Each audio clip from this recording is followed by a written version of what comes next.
Alô, hoje vamos contar para vocês como conseguimos o reconhecimento da nossa cidadania alemã. Meu nome é Rafaela e eu sou advogada internacionalista.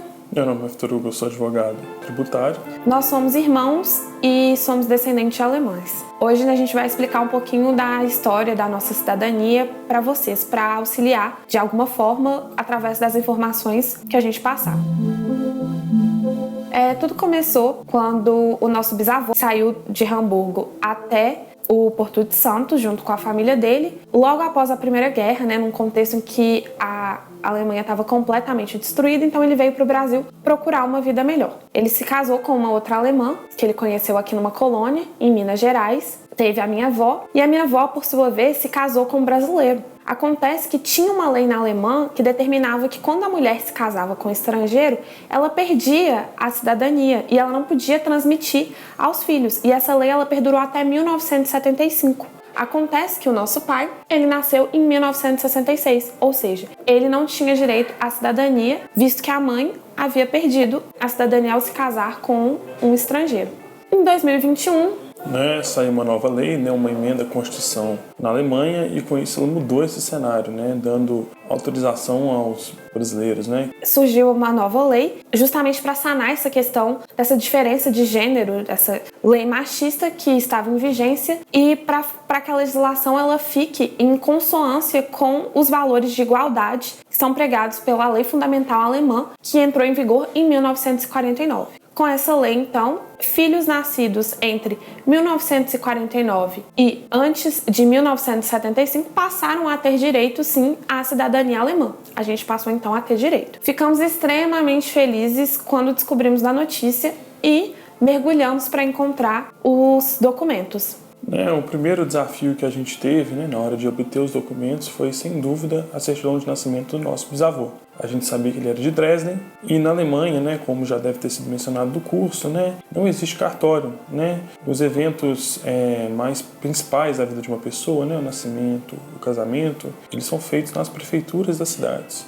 Então a gente enviou um e-mail para a prefeitura de Dresden, requerendo a certidão de nascimento do nosso avô. A gente não sabia como seria esse processo, como se daria, mas acabou sendo muito fácil. O e-mail foi prontamente respondido, foi bem rápido, em vista das circunstâncias, eu acredito que umas 3 semanas, no máximo um mês. E antes mesmo que nós pagássemos a taxa referente à emissão do documento, eles nos enviaram a guia de pagamento daquela taxa, com as informações bancárias, para que a gente fizesse o depósito internacional do valor da taxa, que é bem simbólico, coisa de 40 euros, 50 euros. Com isso, nós conseguimos a obtenção da certidão de nascimento do nosso avô e corremos atrás dos outros documentos. Que os outros documentos estavam no Brasil, como a minha irmã já falou. Meu bisavô ele se casou no Brasil, então a certidão de casamento dele estava no Brasil, a certidão de óbito dele estava no Brasil, e por consequência todos os outros descendentes, minha avó, meu pai, os documentos estavam no Brasil. Então isso não foi uma grande dificuldade. O nosso primeiro desafio foi, sem dúvida, a obtenção da certidão de nascimento do meu bisavô. Nosso segundo grande desafio foi o comprovante de chegada do imigrante no Brasil. Para conseguir encontrar essa documentação, a gente acessou o acervo digital do Museu do Imigrante e começamos a pesquisar a lista de embarques dos navios. A gente já sabia o nome do navio, que facilitou muito. A gente sabia que era o Vapor Cuiabá. Só que eu estava pesquisando Cuiabá como se escreve atualmente e eu não conseguia encontrar. Até que eu desabafei com meu irmão da minha dificuldade e que eu percebi que nessa época, no começo do século XX, a grafia da cidade de Cuiabá não era com I, era com Y.